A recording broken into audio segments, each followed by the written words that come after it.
আসসালামু আলাইকুম সবাইকে, জান্নাতুল কিচেন অ্যান্ড ব্লগে সবাইকে স্বাগতম জানাই। আজকে আমি করে দেখাবো চিংড়ি মাছ দিয়ে পটল ভর্তা। রেসিপিটা খুব সিম্পল। শুরু করা যাক, চলুন রেসিপিটা। এই যে আমি পটলটা সুন্দর করে কেটে ধুয়ে ছোট ছোট করে টুকরা করে নিয়েছি। আর পটলটা আমি চোষা সহই নিয়েছি। চোষা সহ নিলে এই ভর্তাটা খেতে ভালো লাগে। অবশ্যই পটলটা কেটে সুন্দর করে পরিষ্কার করে ধুয়ে নেবেন। দিয়ে দিচ্ছি ধনিয়া পাতা কুচি। ভর্তাটা খুব সিম্পল, কিন্তু এই ভর্তাটা খেতে খুব মজা হয়। দিয়ে দিচ্ছি রসুন কুচি। এই ভর্তা দিয়ে এক নিমিষে 1 প্লেট ভাত শেষ হয়ে যাবে। যারা ভর্তা পছন্দ করেন তারা একবার ট্রাই করে দেখতে পারেন। এবার নিয়েছি সুন্দর করে চিংড়ি মাছ কেটে ধুয়ে পরিষ্কার করে নিয়েছি। চিংড়ি মাছটা দিয়ে দিলাম।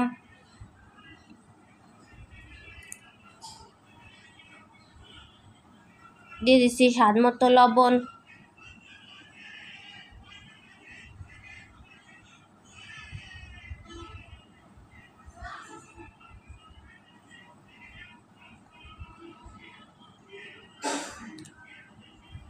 একটু কালারের জন্য আমি সামান্য পরিমাণ হলুদ গুঁড়া দিয়ে দিচ্ছি, তাহলে দেখতে কালারটা অনেক সুন্দর আসবে। এবার দিয়ে দিচ্ছি স্বাদ মতো মরিচ। আপনারা মরিচটা কমিয়ে বাড়িয়ে নিতে পারেন।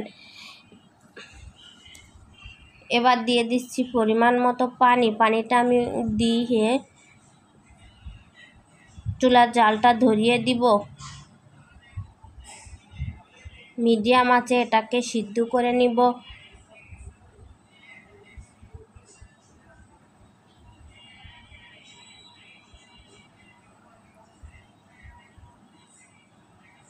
ঢাকনা দিয়ে আমি কিছুক্ষণ সিদ্ধ করব, পানিটা শুকিয়ে আসা পর্যন্ত।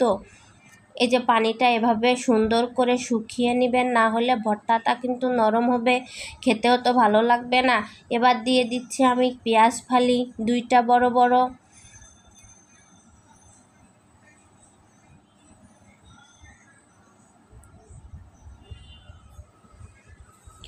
এবার দিয়ে দিচ্ছি তেলটা আপনারা এই জায়গায় সরিষার তেলও ব্যবহার করতে পারেন, আবার রান্নার রেগুলার তেলও ব্যবহার করতে পারেন। এবার এটাকে আমি সুন্দর করে উলট পালট করে লাল লাল করে ভেজে নিব। যারা ভর্তা পছন্দ করেন তারা এটা বাসায় একবার ট্রাই করে দেখতে পারেন। খুব সিম্পল একটা ভর্তা, খেতে খুব ভালো লাগবে। এবার এভাবে উলট পালট করে কিছুক্ষণ আমি ভেজে নিব।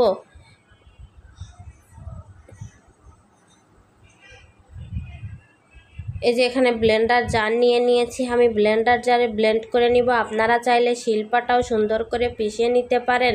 সময় স্বল্পতার কারণে আমি ব্লেন্ডারে পিষে নিচ্ছি, নিয়ে সুন্দর করে